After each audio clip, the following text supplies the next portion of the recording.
نحمدہ ونصلی ونسلم علی رسولہ الکریم اما بعد فاعوذ باللہ من الشیطان الرجیم بسم اللہ الرحمن الرحیم قال اللہ تعالی فی القرآن الحکیم وما خلقت الجن والانس الا لیعبدون صدق اللہ مولانا العظیم ان اللہ وملائکتہ یصلون علی النبی یا ایہا الذین آمنوا صلوا علیہ وسلموا تسلیما اللہم صلی علی سیدنا و مولانا محمد وعلی آلہ وصحبہ وبارک وسلم۔ معزز ناظرین و سامعین، آج کی نشست کا عنوان ہے قرآن و حدیث میں رشوت کی مذمت۔ انسان کی تخلیق کا اصل اور بنیادی مقصد معرفت الہی اور عبادت خداوندی ہے، جیسا کہ قرآن حکیم میں ارشاد فرمایا وما خلقت الجن والانس الا لیعبدون۔ باری تعالیٰ ارشاد فرما رہے ہیں کہ میں نے جنوں اور انسانوں کو پیدا ہی اس غرض سے کیا ہے کہ وہ میری عبادت کیا کریں۔ تو قرآن و حدیث پر غور کرنے سے معلوم ہوا کہ اس مقصد کا حصول عقل حلال اور رزق حلال پر موقوف ہے۔ اسلام اپنے ماننے والوں سے جس قسم کے اخلاق اور کردار کا مطالبہ کرتا ہے وہ رزق حلال اور عقل حلال کے بغیر ناممکن ہے۔ جس طرح قرآن حکیم میں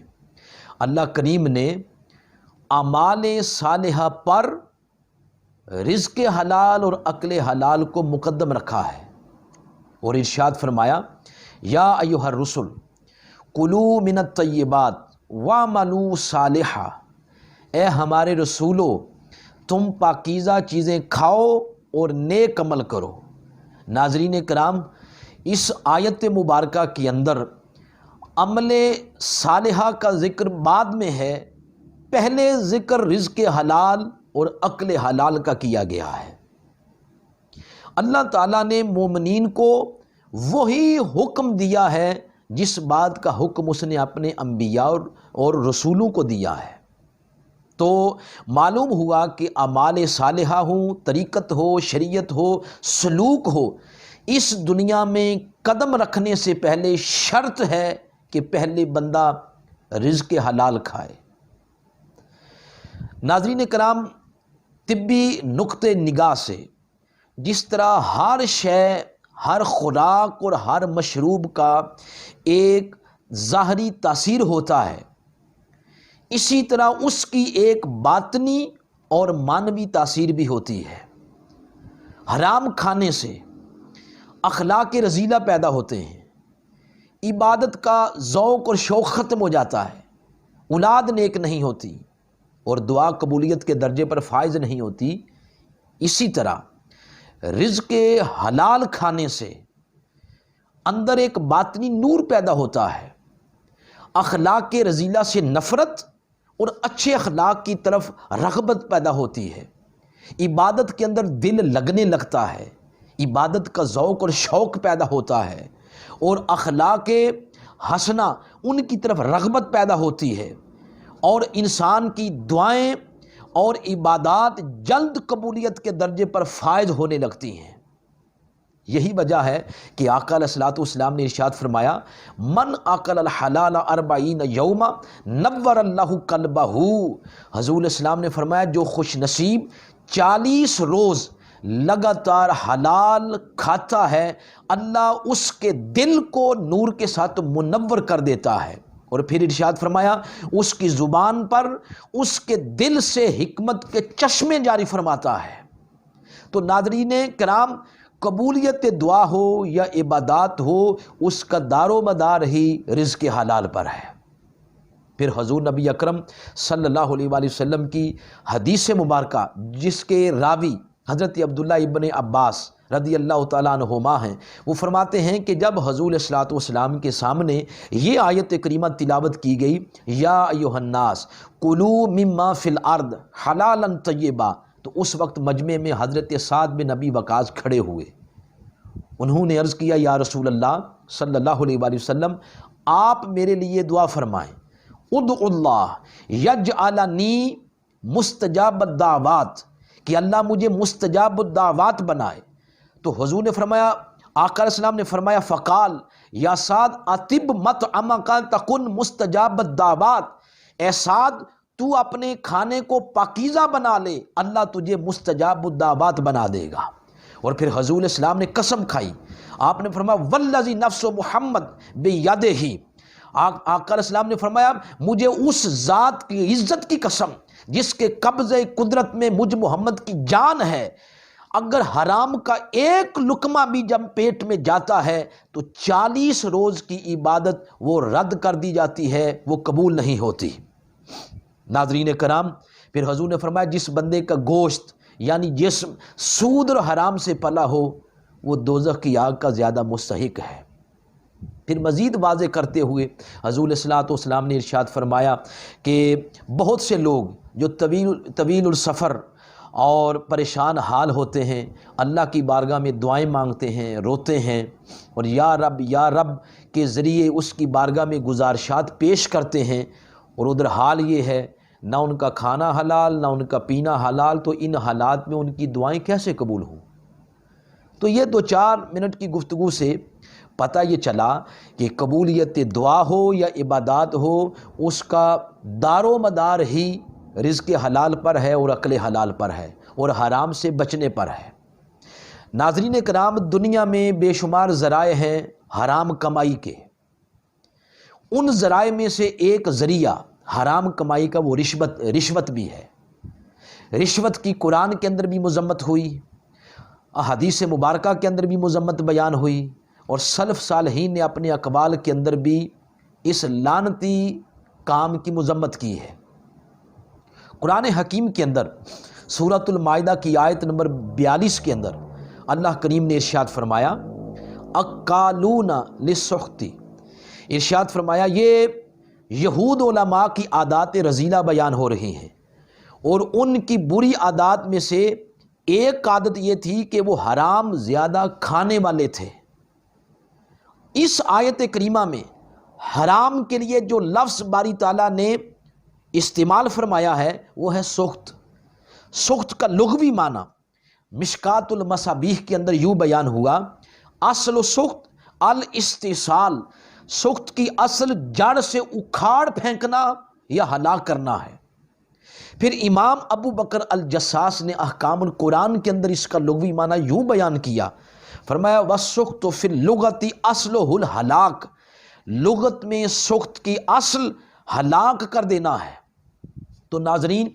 سخط کی تعریفات، لغوی تعریفات سے یہ پتہ چلا کہ حرام کو سخط اس لیے کہتے ہیں کہ اس کی نحوست سے انسان کا دین بھی جاتا رہتا ہے، اس کی عزت و شرف اور نیکیاں وہ بھی جاتی رہتی ہیں، انسان ان تمام قسم کی چیزوں سے اپنا ہاتھ دھو بیٹھتا ہے۔ مال حرام کو اس لیے سخط کہا جاتا ہے کہ وہ نیکیوں کو تباہ و برباد کر دیتا ہے۔ اور پھر اس آیت کریمہ کی تناظر میں اس مقام پر بہت سارے مفسرین کرام، جن میں بالخصوص علامہ محمود آلوسی رحمۃ اللہ تعالیٰ علیہ اور علامہ قرطبی رحمۃ اللہ تعالیٰ علیہ نے، انہوں نے یہ لکھا کہ والمراد بہ ہاہنا علی المشہور الرشوۃ فی الحکم، وہ فرماتے ہیں یہاں سخط سے مراد مشہور قول کے مطابق فیصلہ کرنے میں رشوت لینا ہے۔ پھر قاضی ثناء اللہ پانی پتی رحمۃ اللہ تعالیٰ علیہ نے قتادہ اور دہاق کے حوالہ سے ذکر کیا ہے، وہ فرماتے ہیں السخط هو الرشوہ فی الحکم، فرماتے ہیں کہ سخط فیصلہ کرنے میں رشوت لینے کو کہتے ہیں۔ پھر ان تمام مفسرین کرام کی آراء پر حضور نبی اکرم صلی اللہ علیہ وسلم کا فرمان وہ مہر تصدیق کے طور پر سنانا چاہتا ہوں۔ حضور السلام نے ارشاد فرمایا کل لحم نبت بالسخط فالنار اولی بہ، قالوا یا رسول اللہ صلی اللہ علیہ وآلہ وسلم وما السخط، حضور سے عرض کیا گیا حضور سخط کیا ہے؟ تو حضور السلام نے فرمایا قال الرشوۃ فی الحکم، فرمایا سخط یہ ہے کہ فیصلہ کرنے میں رشوت لی جائے۔ تو ناظرین اکرام پتہ یہ چلا اس آیت کریمہ میں جو لفظ سخت بیان ہوا حرام کے لیے، اس سے مراد رشوت ہے، اور پھر رشوت کا لغوی معنی بھی بیان کرتے چلے جاتے ہیں۔ رشوت رشا ان سے ماخوذ ہے، اور اس کا اطلاق رسی پر، بالخصوص اس رسی پر جو ڈول کے ساتھ جڑی ہوتی ہے اور اس سے کنویں سے پانی نکالا جاتا ہے۔ رشوت میں بھی ایسا ہوتا ہے کہ رشوت کے ذریعے انسان اپنی مطلوبہ چیز تک پہنچنے کی کوشش کرتا ہے، اس لیے اس کو رشوت کے لفظ کے ساتھ تعبیر کیا گیا۔ اور پھر اس کا اصطلاحی معنی یہ ہے رشوت کا، الرشوت ما یؤتیہ الرجل للحاکم او غیرہ لیحکم لہ او یحمل بہ علی ما یرید۔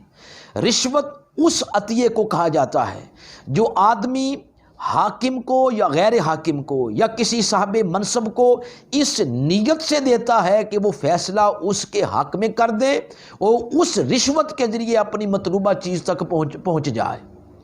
اور اس کو مطلوبہ چیز کا سزاوار ٹھہرا دیا جائے۔ تو ناظرین کرام،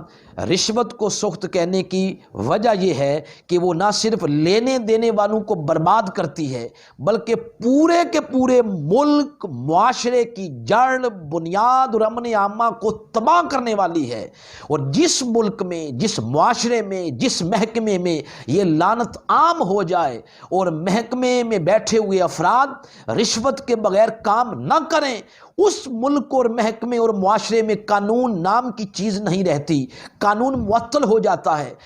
قانون اپاہج ہو جاتا ہے، قانون میں گرفت کرنے کی طاقت نہیں رہتی۔ جب قانون میں گرفت کرنے کی طاقت نہیں رہتی تو اس ملک کا امن بھی تباہ ہو جاتا ہے، اور لوگوں کی نہ جان محفوظ رہتی ہے، نہ مال، نہ عزت، نہ آبرو، سب کچھ تباہ و برباد ہو جاتا ہے۔ یہ سب کچھ نقصانات رشوت کا نتیجہ ہے۔ اس لیے شریعت اسلامیہ میں اس کو سخت فرما کر اشد حرام قرار دیا گیا ہے، اور پھر اس کے باقی سارے بھی دروازے بند کرتے ہوئے حکام کو اور امراء کو جو تحائف اور تحفے دیے جاتے ہیں اس کو بھی احادیث مبارکہ کے اندر رشوت قرار دے کر حرام کر دیا گیا ہے۔ ناظرین کرام، آگے بڑھتے ہوئے رشوت کی مذمت میں دوسری آیت جو میں آپ کے گوش گزار کرنا چاہتا ہوں، یہ سورۃ البقرہ کی آیت نمبر 188 ہے۔ اس میں اللہ کریم نے یوں ارشاد فرمایا، وَلَا تَأْكُلُوا أَمْوَالَكُمْ بَيْنَكُمْ بِالْبَاطِلِ، فرمایا تم ایک دوسرے کے مال آپس میں ناحق طریقے سے نہ کھایا کرو۔ اور پھر فرمایا وَتُدْلُوا بِهَا إِلَى الْحُكَّامِ لِتَأْكُلُوا فَرِيقًا مِّنْ أَمْوَالِ النَّاسِ بِالْإِثْمِ وَأَنْتُمْ تَعْلَمُونَ،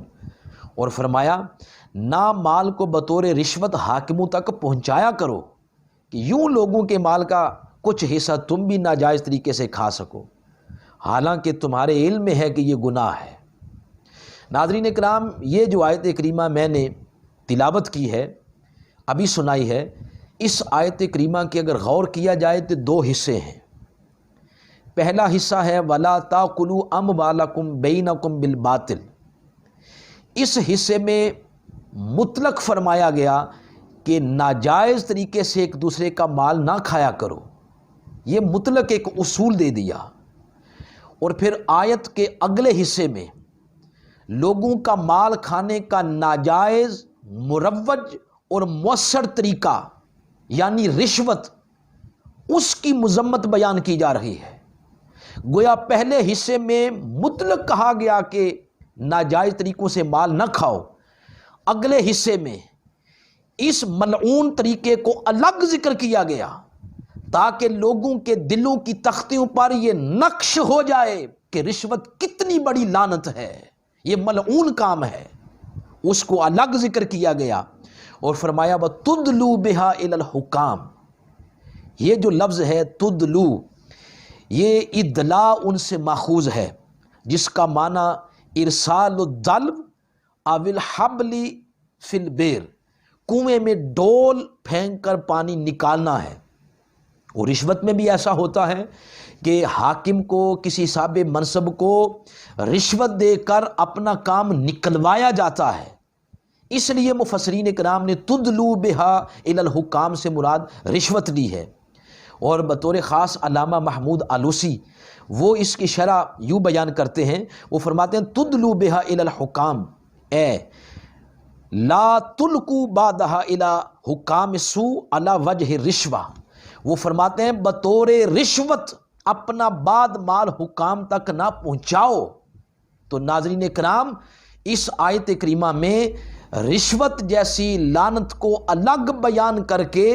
یہ بتایا جا رہا ہے کہ یہ ملعون کام ہے، یہ لعنتی کام ہے، اس میں جو جو ملوث ہوگا، فرد واحد ہو یا پورے کا پورا معاشرہ ہو، اس کو تباہی اور بربادی سے کوئی بھی نہیں بچا سکتا۔ ناظرین کرام، آگے بڑھتے ہوئے تیسری آیت کریمہ رشوت کی مذمت میں جو آپ کے گوش گزار کرنا چاہ رہا ہوں، وہ سورۃ البقرہ کی آیت ہے۔ اس میں ارشاد فرمایا باری تعالیٰ نے ان الذین یکتمون ما انزل اللہ من الکتاب ویشترون بہ ثمنا قلیلا اولئک ما یأکلون فی بطونہم الا النار ولا یکلمہم اللہ یوم القیامہ ولا یزکیہم ولہم عذاب علیم۔ یہ یہود کے بارے میں فرمایا جا رہا ہے کہ بے شک جو لوگ کتاب تورات کی ان آیتوں کو جو اللہ تعالیٰ نے نازل فرمائی چھپاتے ہیں اور اس کے بدلے حقیر رقم وصول کرتے ہیں، حقیر قیمت وصول کرتے ہیں، وہ لوگ سوائے اپنے پیٹوں میں آگ برنے کے کچھ نہیں کھاتے، اور اللہ تعالیٰ قیامت کے روز ان سے کلام تک نہیں فرمائے گا، نہ ہی ان کو پاک کرے گا، اور ان کے لیے دردناک عذاب ہے۔ ناظرین کرام، یہ یہود کے بارے میں بتایا جا رہا ہے۔ ان کے اخلاق رذیلہ میں سے ایک بری عادت یہ تھی کہ وہ چند ٹکے لے کر، رشوت لے کر احکامات الہی کو چھپاتے تھے، بالخصوص تورات کے وہ مقامات جہاں حضور علیہ الصلوۃ والسلام کے اوصاف بیان ہوئے، آپ کی تعریف بیان ہوئی، اس کو چھپاتے، ظاہر نہیں کرتے تھے، اور چند ٹکوں کی خاطر اور اپنے خواہش نفس کے مطابق شریعت کے احکامات میں رد و بدل کرتے تھے، اور اس چشم حق سے نہ خود سیراب ہوتے اور اس چشم حق سے نہ دوسروں کو سیراب ہونے دیتے، خود بھی گمراہ ہوتے اور لوگوں پر بھی ہدایت کے دروازے بند کرتے رہتے، کھلنے نہیں دیتے تھے۔ یہ اتنا سنگین جرم تھا کہ اس کی سزا بھی اتنی ہی سخت بیان کی گئی۔ اس آیت کریمہ میں 4 سزائیں بیان ہوئی ہیں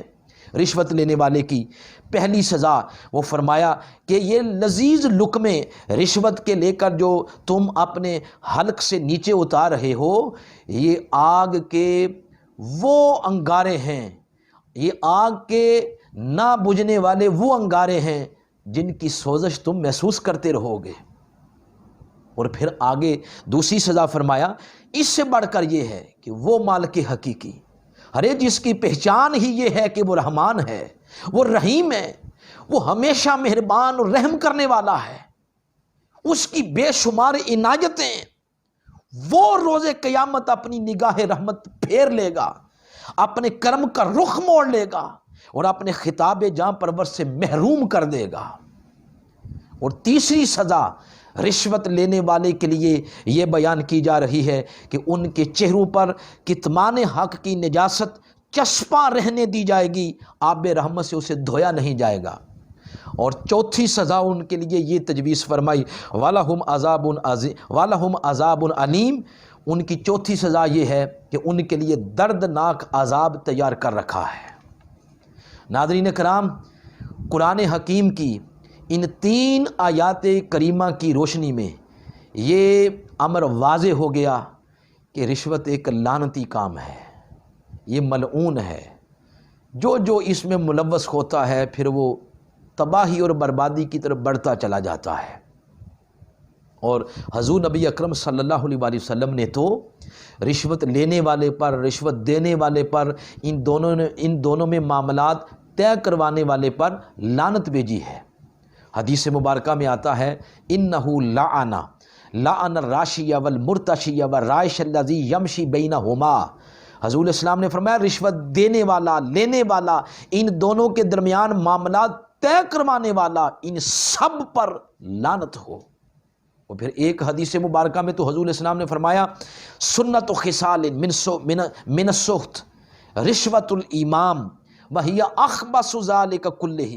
فرمایا 6 چیزیں حرام ہیں، ان میں سے سب سے زیادہ اخبث اور سب سے زیادہ بری چیز وہ امام وقت کا یا کسی صاحب منصب کا رشوت لینا ہے۔ اگر رشوت کے محرکات دیکھے جائیں، ان کا مطالعہ کیا جائے اور رشوت کے اسباب دیکھے جائیں تو اس کے اسباب تو بے شمار ہیں، تو ان اسباب میں سے ایک سبب یہ بھی ہوتا ہے کہ رشوت لینے کا مقصد کسی کا حق مارنا ہے، اور حق مارنے والے کے لیے حجت الوداع کے موقع پر 2 ٹوک الفاظ میں آقا علیہ السلام نے فیصلہ سنا دیا۔ حضور نے فرمایا ان دماءکم و اموالکم حرام علیکم کحرمت یومکم ھذا فی شہرکم ھذا فی بلدکم ھذا، حضور نے فرمایا تمہارا خون، تمہارے اموال، تمہاری عزت تمہارے اوپر اسی طرح حرمت والی ہے جس طرح آج کے دن کی حرمت اس مہینے میں اور اس شہر میں ہے۔ ناظرین کرام، رشوت اتنا گھناؤنا فعل ہے، اتنا ملعون فعل ہے کہ بعض صحابہ کرام نے اس کو حرام نہیں، اس کو کفر سمجھا ہے۔ حضرت امام ابو بکر الجساس نے حضرت مسروق کا قول نقل کیا ہے احکام القرآن کے اندر، وہ بیان کرتے ہیں ان مسروقا قال فقلت ان مسروقا قال قلت لعمر یا امیر المومنین ارأیت الرشوۃ من فی الحکم من السخط، انہوں نے عرض کیا یا امیر المومنین آپ رشوت لینا اس کو سخت سمجھتے ہیں فیصلہ کرنے میں؟ تو سیدنا فاروق اعظم رضی اللہ تعالیٰ عنہ نے فرمایا لا، نہیں، میں اس کو حرام نہیں ولیکن کفر، میں اس کو کفر سمجھتا ہوں۔ تو ناظرین کرام، یہ عام کسی صحابی کی بات نہیں ہو رہی، یہ خلیفہ دوم جو کسی گلی سے گزر جائیں تو 40 روز تک اس گلی سے شیطان گزرنے کی جرت نہیں کرتا، وہ فرما رہے ہیں کہ رشوت اتنا بڑا ملعون اور لعنتی فعل ہے کہ میری نظر میں وہ حرام نہیں، وہ کفر ہے۔ اور پھر ذہنوں میں ایک اشکال وارد ہوتا ہے کہ اگر کسی انسان نے بذریعہ رشوت عدالت مجاز سے اپنے حق میں فیصلہ کروا لیا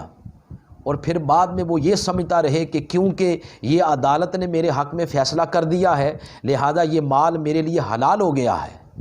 ایسا ہرگز نہیں۔ کیوں؟ الحلال بین والحرام بین، حلال حرام واضح ہے، کسی کی تحلیل تحریم سے حرام حلال نہیں ہوتا اور حلال حرام نہیں ہوتا۔ کیوں؟ اس پر میں 2 دلیلیں گوش گزار کرنا چاہتا ہوں۔ ایک تو وہی آیت کریمہ جو سورۃ البقرہ کی آیت نمبر 188 ہے، جس میں 2 اصول بیان کیے گئے کہ وَلَا تَأْكُلُوا أَمْوَالَكُمْ بَيْنَكُمْ بِالْبَاطِلِ، کہ آپس میں ایک دوسرے کے مال ناجائز طریقوں سے نہ کھاؤ، اور آگے پھر رشوت کا الگ ذکر کیا اور آخر پر ایک لفظ استعمال کیا، فرمایا وَأَنْتُمْ تَعْلَمُونَ، وَأَنْتُمْ تَعْلَمُونَ، اس لفظ کے ذریعے اشارہ کیا جا رہا ہے کہ جو مدعی ہے اس کو علم ہے کہ رشوت لے کر جو فیصلہ میں نے اپنے حق میں کروایا ہے یہ مال میرے لیے حلال نہیں، میرے لیے حرام ہے، اس کو علم ہے، لہٰذا وہ مال اپنے پاس نہ رکھے، اس کو پتہ ہے کہ یہ حرام ہے، میرے لیے جائز نہیں، میں نے اس کا حساب و کتاب دینا ہے، وہ جس کا حق ہے اس کو واپس کر دے۔ اور دوسری دلیل اس پر حضرت ام سلمہ رضی اللہ تعالیٰ عنہا آپ کی روایت ہے، ایک مقدمہ آقا علیہ الصلوۃ والسلام کی بارگاہ میں پیش کیا گیا، تو اس کے بعد حضور علیہ الصلوۃ والسلام نے ارشاد فرمایا انما انا بشر وانکم تختصمون الی ولعل بعضکم ان یکون الحن بحجتہ من صاحبہ، حضور علیہ السلام نے فرمایا بے شک میں ایک انسان ہوں اور تم میرے پاس اپنے مقدمے لاتے ہو سکتا ہے کوئی شخص اپنے معاملہ کو اپنے مخالف کی بنسبت زیادہ رنگ آمیزی کے ساتھ پیش کرے اور میں اس کی گفتگو سے مطمئن ہو کر اس کے حق میں فیصلہ کر دوں، تو فرمایا یاد رکھو کہ حقیقت حال تو صاحب معاملہ کو خود معلوم ہوتی ہے، اگر فی الواقع وہ اس کا حق نہیں ہے تو اسے نہیں لینا چاہیے، کیونکہ اس صورت میں جو کچھ میں اس کو دوں گا وہ جہنم کا ایک ٹکڑا ہوگا۔ ناظرین کرام، اس حدیث مبارکہ کے اندر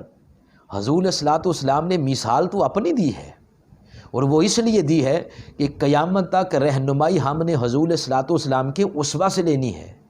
حضور کا اسوہ ہی قیامت تک کے لیے معیار ہے زندگی گزارنے کا،